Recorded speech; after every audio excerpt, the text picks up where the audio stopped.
అన్నీ వేస్తారు, నేనైతే ఏం వేయను. దొండకాయ ఆయిల్ కాగింది, ఇదిగో దొండకాయ ఫ్రై చేసుకుందాం చూడండి. ఇదిగో ఆయిల్ అయితే వేసాను, ఫ్రై చేస్తున్నాను ఫ్రెండ్స్, కలిపెడుతున్నాను ఫ్రెండ్స్. ఇదిగో వేగిందని చూసుకుందాం.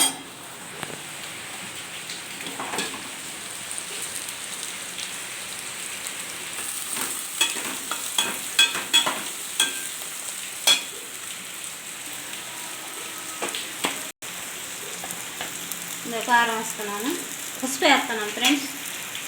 కారం వేస్తున్నాను ఫ్రెండ్స్. చూసారు కదా, కారం వేసి పసుపు ఫ్రెండ్స్ అన్నీ వేసాను. కొంచెం అయితే దొండకాయ ఫ్రై చేశాను ఫ్రెండ్స్. సబ్స్క్రైబ్ చేసి లైక్ చేయండి ఫ్రెండ్స్. సబ్స్క్రైబ్ చేసి లైక్ చేయండి ఫ్రెండ్స్. కామెంట్స్ కూడా చేయండి ఫ్రెండ్స్. లైక్ చేయండి ఫ్రెండ్స్.